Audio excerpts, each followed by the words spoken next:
मौसम विभाग के अखंड भारत समारोह में प्रधानमंत्री नरेंद्र मोदी शामिल हो रहे हैं। 150वां स्थापना दिवस समारोह मना रहा है आईएमडी मेट डिपार्टमेंट। दिल्ली के भारत मंडपम में यह भव्य कार्यक्रम आयोजित किया गया है। आईएमडी विजन 2047 दस्तावेज भी जारी करेंगे आज प्रधानमंत्री मोदी। तो आईएमडी को लेकर देश का विजन क्या है, 2047 का वो डॉक्यूमेंट भी आज प्रधानमंत्री मोदी की तरफ से जारी किया जाएगा। ये लाइव तस्वीरें इस वक्त आपके सामने हैं दिल्ली के भारत मंडपम में, जहां प्रधानमंत्री नरेंद्र मोदी मौजूद हैं। इस कार्यक्रम में, अखंड भारत कार्यक्रम में, अखंड भारत समारोह में कई देश शिरकत कर रहे हैं। ये तस्वीरें आप देखिए, भव्य समारोह दिल्ली के भारत मंडपम में आयोजित किया जा रहा है। पीएम मोदी अब से थोड़ी देर बाद मिशन मौसम का शुभारंभ करेंगे और मौका बहुत खास है। भारतीय मौसम विज्ञान विभाग को 150 साल पूरे हो चुके हैं। 1875 में इसकी स्थापना हुई थी। 2025 में देश 150 साल पूरे होने का यह समारोह मना रहा है और इसमें प्रधानमंत्री नरेंद्र मोदी ने भी शिरकत की है। आनंद प्रकाश पांडे हमारे संवाददाता इस वक्त हमारे साथ मौजूद हैं। आनंद, हम चर्चा की शुरुआत करने वाले हैं कि आखिर बांग्लादेश को अखंड भारत समारोह से मिर्ची क्यों लग रही है, बांग्लादेश के रिप्रेजेंटेटिव क्यों नहीं पहुंचे, और इस बीच ये तस्वीरें सामने आ रही हैं, पीएम मोदी वहां पर मौजूद हैं, हो क्या रहा है, जरा बताएं। बिल्कुल, प्रधानमंत्री इस कार्यक्रम में पहुंच गए हैं और जैसा कि आपने बताया, भारतीय मौसम विज्ञान के 150 साल पूरा होने पर इस कार्यक्रम को आयोजित किया गया है। और उस वक्त जब भारतीय मौसम विज्ञान का जो विभाग का जब इसकी स्थापना जब की गई थी, आज से 150 साल पहले, अंग्रेजों का राज था, उस वक्त जो भी भारत का हिस्सा थे उन सभी देशों को बुलाया गया। और जैसा कि आपने बताया कि बांग्लादेश ने ये कहते हुए इस कार्यक्रम में शिरकत करने से मना कर दिया है कि उनके देश में गैर जरूरी विदेश यात्राओं पर सरकारी खर्चे पर प्रतिबंध है। लेकिन पाकिस्तान हो, भूटान हो, म्यांमार हो, अफगानिस्तान हो, नेपाल हो, मालदीव हो, साथ ही मध्य पूर्व और मध्य एशिया के जो कंट्रीज हैं जो उसमें भारत का हिस्सा थी, उन्होंने अपनी रजामंदी इस कार्यक्रम में शामिल होने के लिए दे दी है और वो शामिल भी हो रहे हैं। जाहिर तौर पर ये की कोशिश है कि कैसे भारत जो है, क्योंकि जब आप किसी देश के लिए या किसी अपने देश के लिए आप मौसम विज्ञान में कोई भी अगर आप भविष्यवाणी करते हो, फोरकास्ट करते हो, तो सिर्फ उसी पर्टिकुलर एरिया के लिए नहीं होती, आप उसके आसपास के एरियाज में जो देश होते हैं उन पे उसका प्रभाव पड़ता है।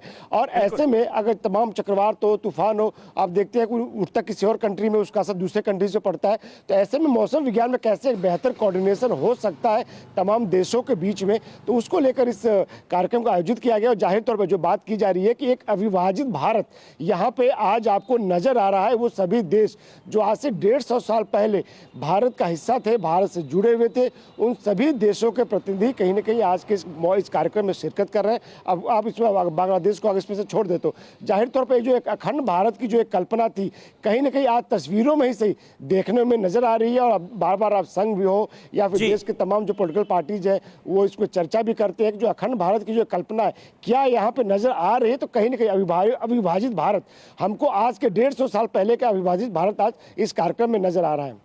बिल्कुल बिल्कुल, बहुत बहुत शुक्रिया आनंद आपका इस ताज़ा जानकारी और अपडेट के लिए। और ये तस्वीरें भारत मंडपम से हमने आप तक पहुंचाई, ये तस्वीरें, और इस कार्यक्रम में जो कुछ भी हो रहा है वो भी आपको बताते रहेंगे। लेकिन अहम क्या है, बांग्लादेश मौजूद नहीं, अखंड भारत समारोह में नहीं आएगा बांग्लादेश। बांग्लादेश ने समारोह में आने से इनकार कर दिया है, कहा है कि हम समारोह में नहीं जा रहे हैं, सरकारी खर्च पर गैर जरूरी विदेश यात्रा नहीं हो रही है हमारे देश में इस वक्त। ये बांग्लादेश मौसम विभाग की तरफ से दी गई है दलील।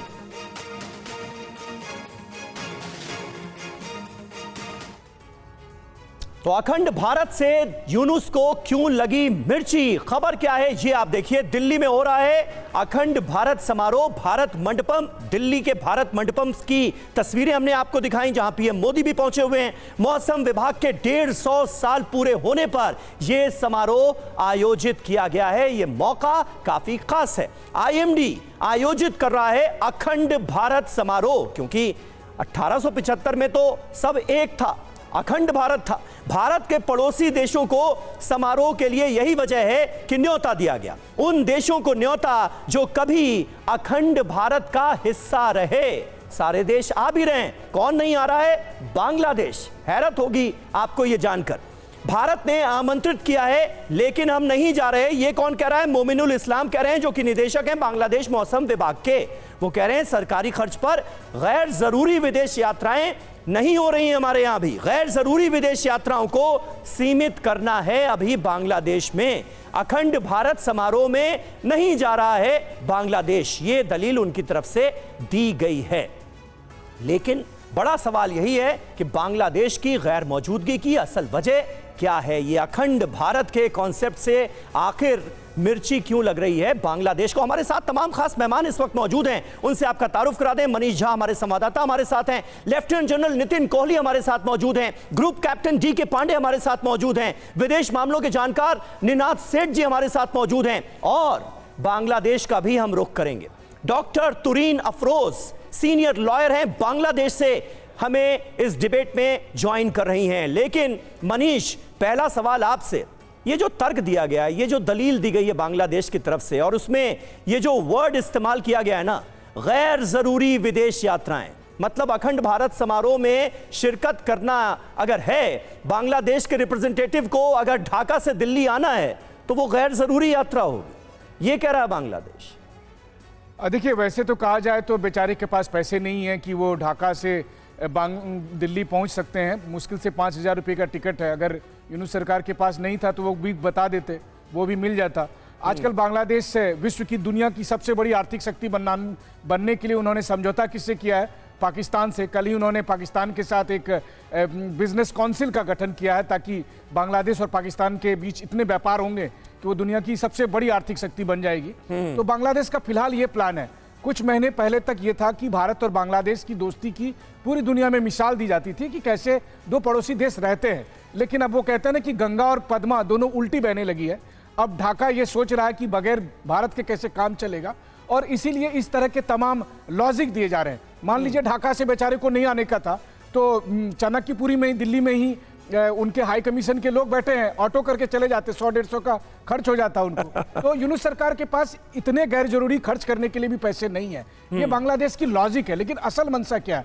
असल मंशा यह है कि यूनुस सरकार को पता है कि सत्ता पर वो तभी तक बने रह सकते हैं जब तक वो भारत विरोधी भावना को हवा देते रहें, और वही उसी की कोशिश है। और वो कोशिश न केवल अखंड भारत समारोह में शामिल होने से परहेज होने की है, बल्कि सीमा पर भी एक नया विवाद खड़ा करने की कोशिश है, जो लगातार वो कर रहे हैं। बिल्कुल। और डॉक्टर तुरीन हमारे साथ मौजूद हैं ढाका से। डॉक्टर तुरीन, किस तरह से आप देखती हैं इस डेवलपमेंट को? मतलब पूर्वी पाकिस्तान के लोगों को जुल्मों सितम से आजादी दिलाई जिस देश ने, जिस कंट्री ने, आज जब अखंड भारत समारोह यहां दिल्ली में किया जा रहा है और हम न्योता दे रहे हैं बांग्लादेश को, बांग्लादेश का कोई रिप्रेजेंटेटिव आने के लिए तैयार नहीं है, इस यात्रा को गैर जरूरी बताया जा रहा है। मतलब बहुत सारी ऐसी बातें हैं जो गले से नीचे नहीं उतर रही।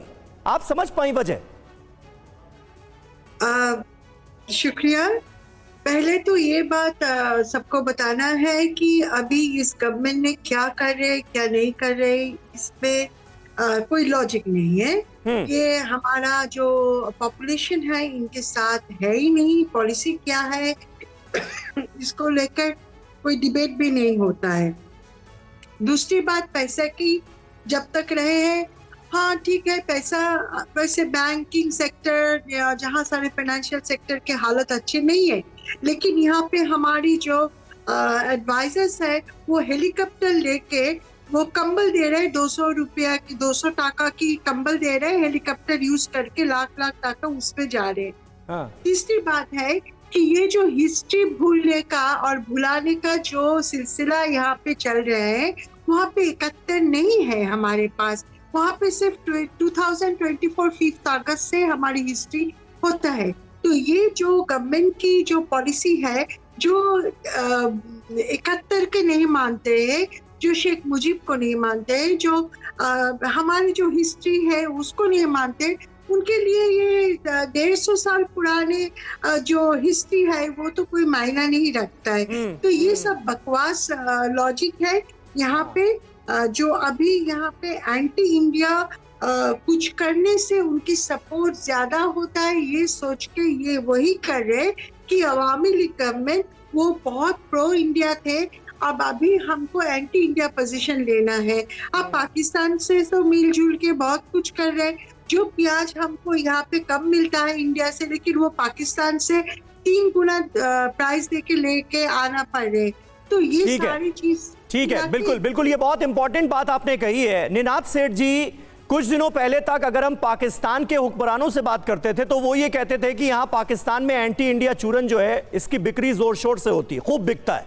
अब बांग्लादेश में भी ये चूरन बिकने लगा है।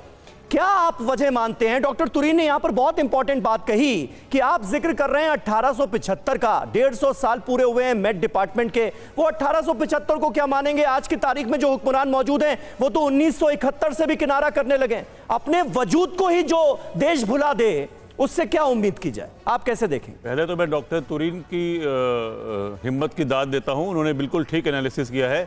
दूसरी बात यह है कि देखिए, ये जो अखंड भारत का संदर्भ है वो एक भौगोलिक संदर्भ में हमने अखंड भारत की बात की है। हमने ये नहीं भूलना चाहिए, और बांग्लादेश को मेरे ख्याल से एक शर्म की बात है कि इन 150 सालों में कितनी बार इंडियन मेट्रोलॉजिकल डिपार्टमेंट, हमारा जो विभाग है, मौसम विभाग, उसने तूफानों की पहले से वार्निंग देके कितनी जानें बांग्लादेश में बचाई है, वो इतिहास गवाह है। तो मेरे को एक और बात लगती है, देखिए बांग्लादेश हमारे लिए पेरिफेरल है। इस वक्त बांग्लादेश में क्या हो रहा है या पापुआ न्यू गिनी में क्या हो रहा है, हमें फ़र्क नहीं पड़ता। जब आप $4.5 ट्रिलियन इकोनॉमी होते हैं तो बांग्लादेश आए या ना आए उससे कुछ खास फ़र्क नहीं पड़ता। मैं आपको फ्रैंकली बताऊं तो एक साल में हम अपनी जीडीपी के इस वक्त गिरे हुए ग्रोथ रेट में भी एक डेनमार्क की जीडीपी ऐड कर रहे हैं। तो हमारे को बांग्लादेश से एक्चुअली फ़ायदा हो रहा है। अगर आप मेरे को 2 मिनट दीजिएगा, अगर आप जलंधर जाएं, अगर आप सूरत जाए तो बांग्लादेश की फैक्ट्रियां वहां आ रही है, हमें तो फायदा हो रहा है। बांग्लादेश ने डिसाइड करना है कि अगर उन्हें ग्रो करना है, पाकिस्तान को ग्रो करना है या श्रीलंका को ग्रो करना है, तो एक ही ऑप्शन है साउथ एशिया में, उसका नाम है भारत। अखंड भारत इकोनॉमिकली ऑलरेडी एग्जिस्ट करता है। तो आपको अगर ग्रो करना है तो आपके पास 7%, 6%, 6.5% ग्रोथ रेट की इकोनॉमी जो है $4 ट्रिलियन, उसके साथ या तो जुड़ना पड़ेगा या पीछे हटना पड़ेगा। ट्रेन चल रही है, आपको अपना इंजन तो चल रहा है, अगर आपको अपनी बोगी जोड़नी है तो आप जोड़े, वरना पीछे हट जाए। ट्रेन चल रही है, आपको तय करना है कि बैठेंगे या नहीं बैठेंगे। लेकिन बांग्लादेश ने यह तय किया कि नहीं बैठेगा अभी तो। हाँ, एक मैं लास्ट बात कहूंगा कि बांग्लादेश को का बैठने या ना बैठने से बांग्लादेश को फर्क पड़ेगा, भारत को फर्क नहीं पड़ता। बिल्कुल बिल्कुल बिल्कुल। और देखिए, इस बीच एक और जानकारी आपको देते हैं। अखंड भारत समारोह में पाकिस्तान भी आ रहा है। समारोह में पाकिस्तान के अधिकारी भी शामिल हो रहे हैं। कई दूसरे देशों ने भी न्योता स्वीकार किया है और उसके रिप्रेजेंटेटिव आज यहां दिल्ली में मौजूद हैं। आईएमडी की स्थापना के समय अखंड भारत का हिस्सा रहे देशों को हमने न्योता दिया था और तमाम देशों ने ये न्योता स्वीकार किया है और वो दिल्ली में इस समारोह का हिस्सा हैं। यहां तक कि पाकिस्तान के अधिकारी भी आ रहे हैं, पाकिस्तान के रिप्रेजेंटेटिव भी मौजूद हैं। लेकिन नहीं आ रहा है तो कौन? बांग्लादेश। और हमारे साथ तमाम खास मेहमान मौजूद हैं। डीके पांडे साहब, आप किस तरह से देखते हैं और बांग्लादेश के इस रवैये की, मोहम्मद यूनुस की सरकार के इस रवैये की असल वजह, असल मोटिव आपके हिसाब से क्या है? देखिए, निश्चित रूप से पोस्टरिंग कुछ और है और कहा कुछ और जा रहा है। मुख्य उद्देश्य जो अखंड भारत का जो कॉन्सेप्ट है वो बेसिकली ये है कि इन लोगों ने, जिन देशों ने हमें सहयोग दिया आईएमडी को उस शेप में लाने का, आज आईएमडी बहुत ही सफल ऑर्गेनाइजेशन है और कई देशों की मदद कर रहा है। कई मानव जो मूल्य हैं उनको जो प्राथमिकता दे रहा है, उनको जो है सम्मान देने के उद्देश्य से सभी देशों को जिन्होंने साथ दिया इस प्रयास को, प्रोजेक्ट को आगे बढ़ने में, उनका सम्मान देने के बुलाया गया था। लेकिन बांग्लादेश की सोच कुछ और है। वो देखिए, अगर सोचते कि मानव जो है वैल्यूज़, बहुत ह्यूमन वैल्यूज़ बहुत इंपॉर्टेंट हैं, तो शायद जो हो रहा है वहाँ पर उसको नहीं होने देते। जिस प्रकार से तेजी से घटनाक्रम वहाँ बढ़ रहा है, कॉम्प्लेक्सिटीज़ बढ़ती जा रही हैं, उनके लिए खुद के लिए जो है दुश्वारियाँ बढ़ती जा रही हैं। भारत जिसके साथ उनका ट्रेड जो है वो लगभग $14 बिलियन है और पाकिस्तान जिसके साथ उसका $1 बिलियन से भी कम डॉलर है, वो पाकिस्तान से दोस्ती करना चाहते हैं। किस आधार पर वो समय बताएगा कि उनका ये निर्णय सही है गलत है। लेकिन भारत के साथ उनके बीच में जो तलखियाँ बढ़ रही हैं, ये भारत को तो प्रभावित नहीं करेंगे। S&P जो डेटा फैचिंग इंस्टीट्यूशन है, उसने कहा कि ये भारत की इकोनॉमी का 1.5 to 2% का इसमें कंट्रीब्यूशन है बांग्लादेश का। उसके आने नहीं आने से बांग्लादेश की भारत की अर्थव्यवस्था पर कोई प्रभाव नहीं पड़ेगा, लेकिन बांग्लादेश पर जरूर इसका प्रभाव पड़ेगा।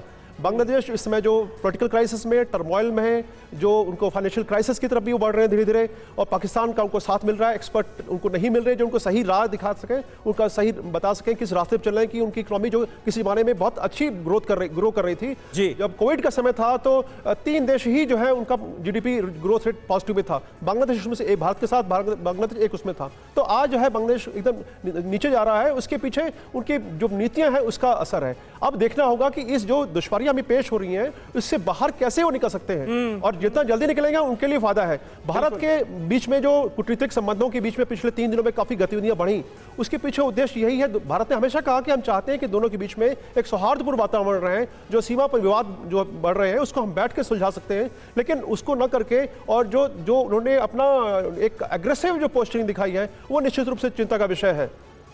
बिल्कुल बिल्कुल सही बात है। और कोहली साहब 1875 में तो ये सारे मुल्क एक थे, तब तो वाकई अखंड भारत था। इसी वजह से हमने अफगानिस्तान को भी न्योता दिया, श्रीलंका को, म्यांमार को, भूटान को, नेपाल को, पाकिस्तान को, और सबको ही आ रहा है, सिर्फ बांग्लादेश नहीं आ रहा है।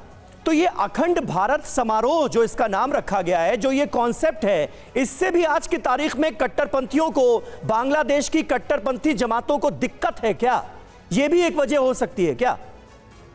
देखिए, यूनुस को जो यहाँ पर लाया गया था, डीप स्टेट लेकर आया था, वो इसी एम के साथ लेकर आया था कि ये भारत के लिए कुछ प्रॉब्लम क्रिएट कर सके, जो कि इन्होंने अपनी पूरी कोशिश करी है। पहले 71 की लेगेसी को ख़त्म करने की कोशिश करी है, जिसमें भारत के 3900 जवानों ने अपनी बलिदान दिया, 10,000 से ऊपर लोग घायल हुए, और बतेरा कुछ हुआ है। दूसरा, वहाँ पर अगर बाढ़ भी आती है तो उसके लिए वो हिंदुस्तान को ब्लेम करते हैं। उनकी जो भी प्रॉब्लम है वो एंटी इंडियन स्टांस उन्होंने वहाँ खड़े किए हुए हैं। बॉर्डर पर भी जो बॉर्डर फेंसिंग के लिए प्रॉब्लम कर रहे हैं, उसमें भी इनका यही है कि पूरी कोशिश है उनकी कि किसी ना किसी तरह इंडिया के साथ या तो कोई वॉर टाइप की सिचुएशन बन जाए, ये उनकी कोशिश हो रही है। लेकिन इस समय उनके अपने सर्वाइवल की दिक्कत है, इसलिए वो यहाँ नहीं आएंगे, यहाँ का डिसीजन नहीं ले पाएंगे। पिछले संडे को एक उनकी मैगजीन है डेली, जिसमें यूनुस ने इंटरव्यू दिया है, और उसमें ये कहा है कि 20 तारीख को, अभी 1 हफ्ते बाद ट्रंप आ रहे हैं और वो हमसे खुश नहीं है और हमारे लिए प्रॉब्लम हो सकती है।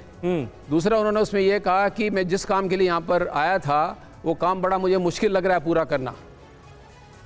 एक और मैं इसमें बात ऐड करना चाहता हूँ कि अभी 11 जनवरी को, 1 हफ्ते पहले ही, एक एक्टिंग एम्बेसडर अमेरिका ने वहाँ पर भेजा है, जैकॉब्सन। वो 11 दिन की, जबकि मालूम है कि वहाँ रिजीम चेंज हो रहा है जी, 10 दिन पहले कोई एम्बेसडर नहीं भेजता, वो भी शायद किसी स्पेशल उद्देश्य से ही वहाँ पर आई हैं। सो इनको अपने दिन अभी यूनुस जी को गिनते हुए दिखाई दे रहे हैं, और कुछ सोशल मीडिया तो ये भी रिपोर्ट कर रहा है कि वहाँ पर इनका चार्टर्ड प्लेन आ चुका है किसी ना किसी कंट्री से। तो ये कुछ दिनों बाद, एकदम से तो नहीं 20 तारीख को, लेकिन जल्दी ही इनका समय भी ख़त्म हो रहा है, और ये पूरी कोशिश करेंगे कि कुछ ना कुछ टर्मोइल बना रहे। इनकी अपनी पॉपुलैरिटी भी खत्म होती जा रही है वहाँ बांग्लादेश के अंदर। इसमें इन्फ्लेशन इतना ज़्यादा है, 36% से ऊपर इन्फ्लेशन है बांग्लादेश में, फूड प्रोडक्ट्स की अवेलेबिलिटी नहीं है, तो लोग इनके खिलाफ हो रहे हैं। सो इनको अपना सर्वाइवल मुश्किल दिखाई दे रहा है, तो इसलिए ये बांग्लादेश के इंटरेस्ट में कोई काम नहीं करना चाहते, इन्होंने सिर्फ अपने इंटरेस्ट में काम करना है। बिल्कुल सही बात है, बिल्कुल सही बात है। और बांग्लादेश के इन डेवलपमेंट्स पर हमारी नजर भी बनी हुई है, और 20 जनवरी के बाद, डोनाल्ड ट्रंप के आने के बाद क्या होगा इस पर भी नजर है। उधर खबर यह भी आती है वहां बांग्लादेश से कि खालिदा जिया और शेख हसीना एक साथ आ सकती हैं, उनकी पार्टी एकजुट हो रही है मोहम्मद यूनुस की सरकार के खिलाफ। तो ये सब कुछ हो रहा है, लेकिन हम बात कर रहे हैं अखंड भारत समारोह की। ये जो कॉन्सेप्ट है, इसका जब जिक्र छिड़ा ही है, तो आपको बता दें कि भारत के नए संसद भवन में अखंड भारत का एक नक्शा लगा है, अखंड भारत का एक मैप लगाया गया है। इस नक्शे को लेकर भी बांग्लादेश और पाकिस्तान ने सवाल उठाए थे। आइए देखते हैं उस नक्शे में क्या है। ये देखिए, अखंड भारत का ये मैप हमारे नए पार्लियामेंट हाउस में लगाया गया है, नई संसद भवन का ये हिस्सा है अखंड भारत। इसमें तमाम देश, 1875 का क्योंकि जिक्र हो रहा है, 1875 में किस तरह का अखंड भारत था, जिसमें अफगानिस्तान हो, म्यांमार हो, पाकिस्तान हो, बांग्लादेश हो, भूटान हो, ये सब एक मुल्क थे, एक देश थे, अखंड भारत थे। अखंड भारत का हिस्सा जो देश थे, इसीलिए उनको न्योता दिया गया। लेकिन ये मैप कहां लगा है? हमारे नए संसद भवन में। नए संसद भवन की दीवार पर अखंड भारत का ये नक्शा लगा हुआ है। भारत की आजादी और विभाजन के पहले का ये नक्शा है। नक्शे में लुम्बिनी से लेकर तक्षशिला तक का जिक्र है। इस नक्शे में आपको सब कुछ साफ साफ नजर आएगा। कपिलवस्तु, कुशीनगर, ये देखिए पूरा पाकिस्तान, अफगानिस्तान, श्रीलंका, नेपाल, बांग्लादेश, म्यांमार, भूटान, सारे देश इसमें आपको नजर आएंगे। भारतीय विदेश मंत्रालय का तर्क क्या था? ये पॉलिटिकल नहीं, कल्चरल मैप है। ये हमारी संस्कृति का हिस्सा है। नक्शे में सम्राट अशोक के साम्राज्य को भी दिखाया गया है, यह भी वर्णित है। डॉक्टर तुरीन हमारे साथ मौजूद हैं। डॉक्टर तुरीन, आपने कहा कि असल में ना आने की वजह तो यह है कि एंटी इंडिया न सिर्फ मौजूदा बांग्लादेश के हुक्मरान हैं, बल्कि वो दिखना भी चाहते हैं एंटी इंडिया। तो क्या यह रुख अभी बांग्लादेश की सरकार का जारी रहेगा भारत को लेकर? क्योंकि भारत के जितना नजदीक दिखेंगे वहां पर बांग्लादेश की कट्टरपंथी जमातों को उतनी ही ज्यादा दिक्कत होगी। क्या यह वजह है? देखिए, वजह यहाँ पे बहुत साफ है। अभी 2 हफ्ते पहले तो हमारे एक कफेला निकले बांग्लादेश से, वो कलकत्ता को जीत के बांग्लादेश के साथ जोड़ने के लिए निकले हैं। अभी नहीं आए हैं, 4 दिन के टाइम देके गए थे। तो हम इंतजार में है कि कब कलकत्ता हमारे पास आ जाए तो फिर हम शॉपिंग कर सकते हैं। उसने बताया कि 1 महीने के अंदर दिल्ली भी वो ले लेंगे।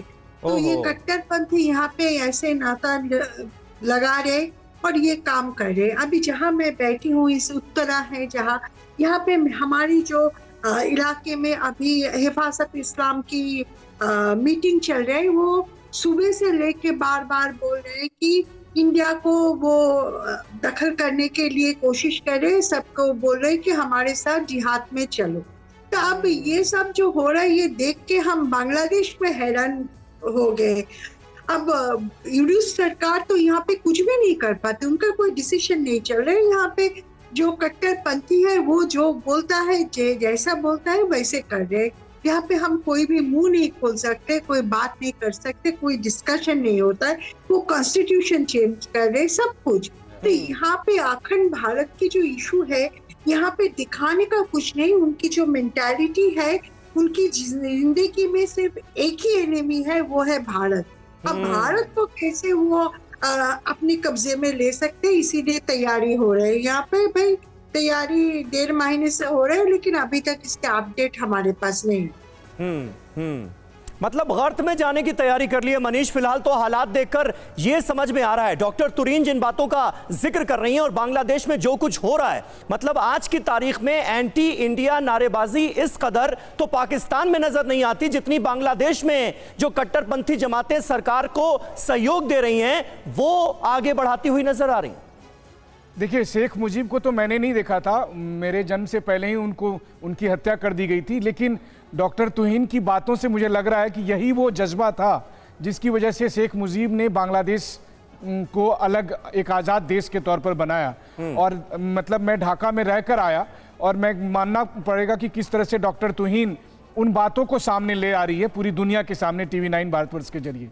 ये बहुत बड़ी बात है आज के माहौल में, जहां पर कि यूनुस सरकार को इसी बात के लिए भेजा गया है कि कैसे आप भारत विरोधी भावनाओं को आगे बढ़ाएं। देखिए, मोहम्मद यूनुस जाने ही जाते थे क्लिंटन फाउंडेशन और तमाम अमेरिकी डीप स्टेट के फंड से काम करने वाले, तो अभी उनको फंड ही इसी बात के लिए मिला है। वो अपनी सैलरी जस्टिफाई करने, उसमें उनकी कोई गलती नहीं है। लेकिन हाँ, वो कितने दिन तक कर पाएंगे ये सबसे बड़ा सवाल है, क्योंकि डॉक्टर तुहीन और इस तरह के लोग सोचने वालों की संख्या बांग्लादेश में बहुत ज्यादा है। बस वो खाली यूनुस साहब का तमाशा देख रहे हैं कि चलो कुछ दिन देख लेते हैं, कुछ हफ्ते देख लेते हैं और उसके बाद फिर उनका हिसाब किया जाएगा। और बांग्लादेश का इतिहास रहा है, ऐसे लोगों के साथ क्या कुछ होता है उनका भी पता है उन्हें।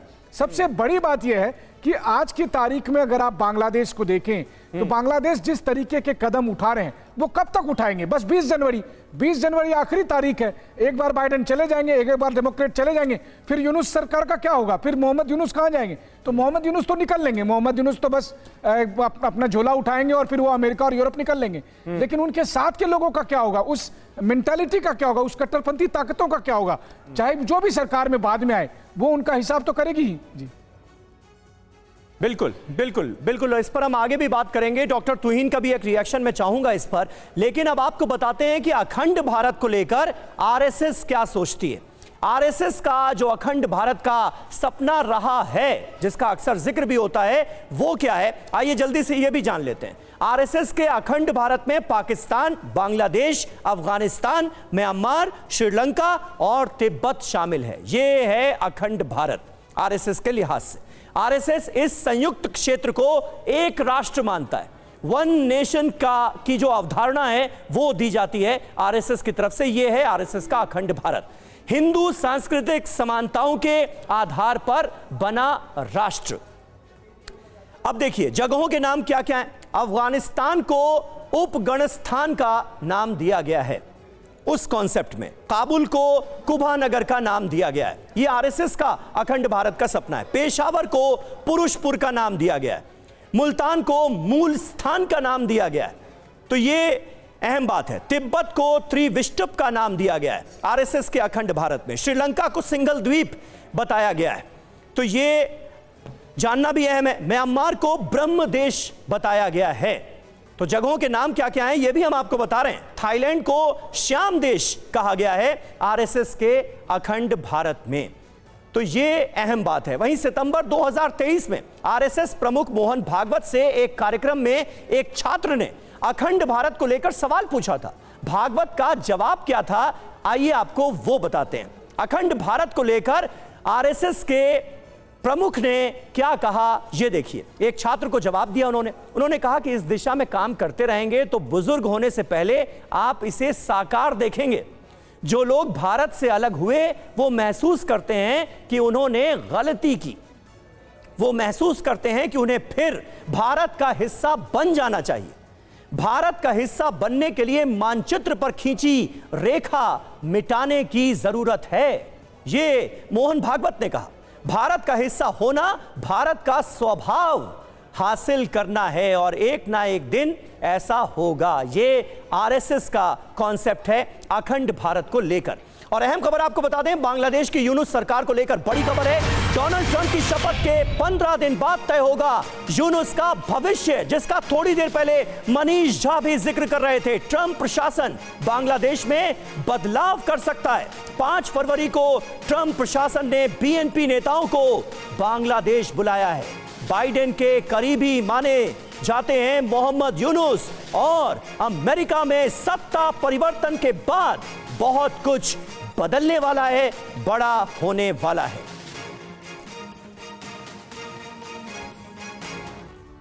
तो अमेरिका में ट्रंप आएंगे, बांग्लादेश से यूनुस जाएंगे, क्या इसकी पटकथा लिखी जा रही है क्या? आइए जल्दी से कुछ अहम तथ्यों पर नजर डालते हैं। डोनाल्ड ट्रंप की शपथ के बाद तय होगा बांग्लादेश का भविष्य, मोहम्मद यूनुस का भविष्य। शपथ के 15 दिन बाद बांग्लादेश पर फैसला लेंगे डोनाल्ड ट्रंप, इसके आसार बनते हुए नजर आ रहे हैं। ट्रंप प्रशासन ने बांग्लादेश में राजनीतिक बदलाव के संकेत दिए हैं। 20 जनवरी के बाद बहुत कुछ बदलने वाला है। ट्रंप प्रशासन ने बीएनपी नेताओं को वॉशिंगटन बुलाया है।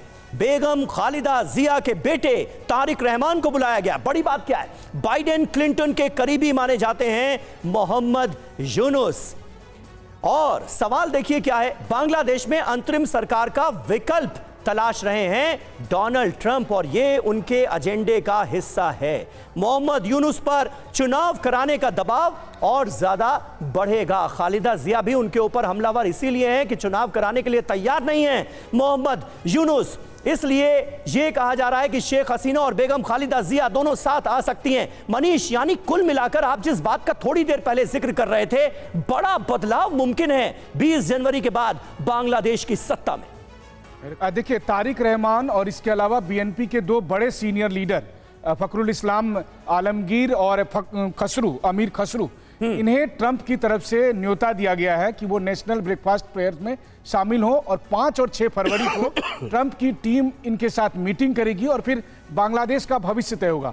यूनुस सरकार तब तक सत्ता में है जब तक चुनाव नहीं हुए हैं। जैसे ही चुनाव होगा उन्हें हटना पड़ेगा। सत्ता पर बने रहने के लिए वो चुनाव को लगातार टालने की रोज नई बहानेबाजी करते हैं, लेकिन अभी तक वो इसलिए कामयाब हो रहे थे क्योंकि उनके आका बाइडेन अभी व्हाइट हाउस में बैठे थे। अब जब 20 जनवरी को ट्रंप शपथ लेंगे, व्हाइट हाउस जाएंगे, और उसके बाद फिर अमेरिकी सरकार ने शपथ लेने से पहले ही बांग्लादेश को लेकर कदम उठाना शुरू कर दिया है। तारिक रहमान और बीएनपी के 2 और सीनियर लीडर को बुलाया गया है। उनसे पूछा जाएगा कि आगे किस तरह से आगे बढ़ना है। तो एक बात तो साफ है, आने वाला जो अमेरिकी प्रशासन है ट्रंप के नेतृत्व में, वो यूनुस के साथ काम नहीं करना चाहते हैं। वो विकल्प देख रहे हैं। विकल्प के तौर पर उन्होंने तारिक रहमान को बुलाया। इसका मतलब ये नहीं है कि बीएनपी की सरकार बन जाएगी, लेकिन जो भी बनेगा वो यूनुस के अलावा होगा, वो यूनुस के बगैर होगा, और वो बांग्लादेश के राजनीतिक दलों में से कोई होगा, चाहे वो बीएनपी हो या हो सकता है कल के दिन में अवामी लीग को मौका मिले। बांग्लादेश में इलेक्टेड गवर्नमेंट होना चाहिए, सिलेक्टेड गवर्नमेंट नहीं होना चाहिए। ये आवाज ढाका से लेकर अब वॉशिंगटन तक उठने लगी है, और 5 फरवरी को इस पर बड़ा फैसला होने वाला है। 5 फरवरी को इस पर बड़ा फैसला मुमकिन है। डॉक्टर तुहिन, जल्दी से मैं इस पर आपका एक रिएक्शन चाहूंगा। क्या एक उम्मीद जगती है क्या डोनाल्ड ट्रंप के अमेरिका की सत्ता संभालने के बाद कि बांग्लादेश को कट्टरपंथी जमातों से आजादी मिलेगी, चुनाव होंगे, एक लोकतांत्रिक सरकार का गठन होगा वहां? देखिए, उम्मीदों के ऊपर मैं ये कह सकती हूँ, उम्मीद तो है, लेकिन यहाँ पे भी बहुत कुछ चेंज हो रहा है सिचुएशन। ओके। पहले की तरह यूनुस गवर्नमेंट उतनी स्ट्रॉन्ग पोजीशन में नहीं है। उनके बीच के जो एडवाइजरी कमेटी है, उनके बीच में बहुत सारे लड़ाई हो रहे हैं। ये सारे यहाँ पे सब सोच रहे हैं कि क्या होगा ट्रम्प के बाद, क्या होगा फरवरी में। So we all are waiting for February. Basically, people like us, we are just keeping our mouth shut and just waiting for what is going to happen in February. So हम सोच रहे हैं कि फरवरी में चेंजेस आएगा। जहाँ तक BNP और अवामी लीग की बात रही, ये भी हम प्रेडिक्ट कर सकते हैं कि ये दोनों ही पॉलिटिकल गवर्नमेंट, इलेक्टेड गवर्नमेंट के लिए जाना चाहते हैं। और यहाँ पे के नाम पे जो हो रहा है वो बकवास के काम कर रहे हैं। बहुत सारी पैसा यहाँ पे जा रहा है। ये तमाशा जो है वो देख रहे हैं पूरे देश, लेकिन वो लोग बोल रहे हैं 2026 के दिसंबर में इलेक्शन देगा। मुझे लगता है कि यहाँ पे उतनी देर तक नहीं रहेगा। जो कॉमन पीपल है वो फिर से प्रोटेस्ट करके रास्ते में निकल आएंगे, लेकिन यहाँ पे बहुत किलिंग हो रहा है, बहुत सारे किलिंग हो रहे हैं। हम बात नहीं कर सकते कि इतने किलिंग हो रहे हैं। हर दिन हर जगह यहाँ पे लाश मिलता है। ये सब वो लोग कर रहे हैं कि टू एस्टैब्लिश ये कट्टरपंथी ने पावर में रहे, लेकिन people, Bengali people will revolt, that's for sure, but waiting for the Bengali people will revolt. ये बहुत महत्वपूर्ण बात आपने कही निनाद जी। जो स्थिति है, जो हालात हैं, वो कैसे बद से बदतर होते जा रहे हैं। बांग्लादेश की सड़कों पर कैसे अभी भी अराजकता का राज है, इसके बारे में बहुत तफसील से बताया। क्या इससे मुक्ति बांग्लादेश को मिलेगी ट्रंप के आने के बाद? आपका आकलन क्या कहता है? देखिए, जो अत्याचार और कत्लेआम हिंदुओं का बांग्लादेश में हुआ है, उसकी आवाज़ 2 जनों ने सुनी है, नरेंद्र मोदी ने और हमारी जो अमेरिका में रहने वाले इंडियंस हैं उन्होंने। आप ये मत भूलिए कि अमेरिका का सबसे अमीर जो तबका है वो इंडियन अमेरिकन हैं, और उनकी जो अगर आप कलेक्टिव वेल्थ देखेंगे जो वो बांग्लादेश से कहीं ज़्यादा है। और अब जब ट्रंप आए थे तो ट्रंप ने जब इलेक्शन हो रहा था एक लेटर इशू किया था कि मैं बांग्लादेश के हिंदुओं को के समर्थन में खड़ा होने वाला हूं। कहने की बात यह है, देखिए, बांग्लादेश को हमेशा एनजीओ से ही चलाया जाता है। बांग्लादेश की इतनी औकात या इतनी मेरे ख्याल से वजूद नहीं है कि वो भारत और अमेरिका को एक साथ रेजिस्ट कर पाए। बांग्लादेश के पास एक ही चॉइस है, उनके जो कट्टरपंथी हैं उनको लाइन में लाना पड़ेगा, और वो ट्रंप उनको लाइन में लाएंगे। और उसमें वो नहीं होगा कि लाइन में लाएंगे कि नहीं, लाना पड़ेगा। और अमेरिका की पावर इतनी है बांग्लादेश में कि वो तख्ता पलट क्या, वो कंट्री को भी पलट कर सकते हैं। तो मेरे को लगता है उल्टी गिनती शुरू हो गई है। कट्टरपंथियों को कंट्रोल में लाने के लिए एक इलेक्शन के बाद जो भी गवर्नमेंट आएगी उसके ऊपर इकोनॉमिक सैंक्शंस रख सकते हैं। बांग्लादेश की 70% जो इकोनॉमी है वो एक ही चीज़ के एक्सपोर्ट पे है, टेक्सटाइल। उसमें से उस एक एक्सपोर्ट में से 80% एक्सपोर्ट अमेरिका और यूरोप जाता है। एक सिग्नेचर से ट्रंप उस एक्सपोर्ट को रोक सकते हैं। बांग्लादेश के पास ज्यादा विकल्प नहीं है। ठीक है, बांग्लादेश के पास ज्यादा विकल्प नहीं है, लेकिन ट्रंप ऐसा कर सकते हैं, ये आपका आकलन है। लेकिन ग्रुप कैप्टन डीके पांडे हमारे साथ मौजूद हैं। पांडे सर, बहुत सारे लोगों के जहन में ये सवाल आ सकता है कि भाई अमेरिका का क्या लेना देना बांग्लादेश से? डोनाल्ड ट्रंप एक ईमानदार कोशिश करेंगे कि बांग्लादेश में हालात नॉर्मल हो, इसकी भी क्या गारंटी है?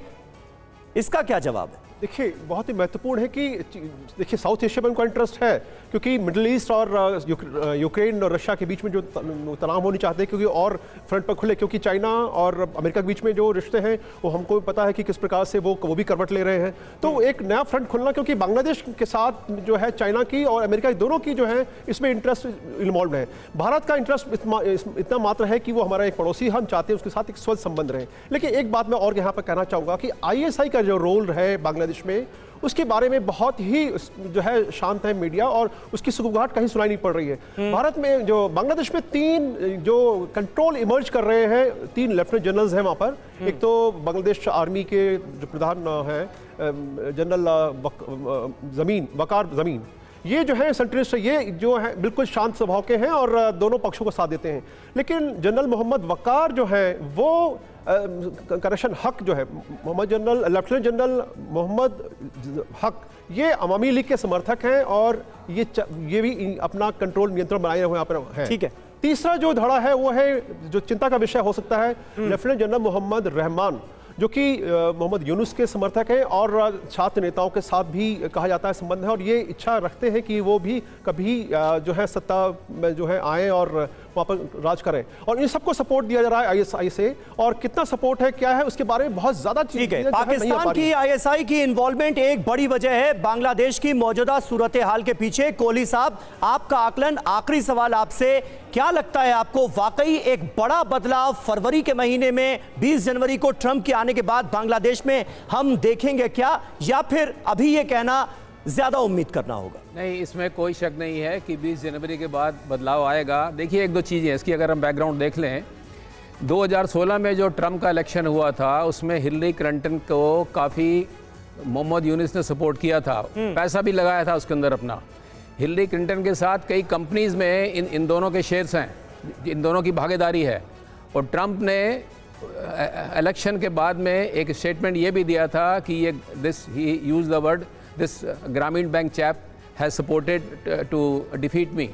सो इसमें कोई शक नहीं है, और ये यूनुस को भी मालूम है कि 20 के बाद में उस बदलाव को करेंगे और इनके ऊपर प्रेशर आएगा। दूसरा, देखिए, ये जो इस्लामिक जो वहाँ पर हैं, जमात इस्लामी है, हिजबुल तहरीर है और अंसार बंगला टीम, ये लोग, इनकी संख्या ज़्यादा नहीं है, ये 11-12-13% के करीब हैं वो ये लोग वहाँ पर जी। मेन जो बंगाली है वहाँ पे 80-85% है, वो इसके फेवर में, इस तरह के रूल के फेवर में नहीं है।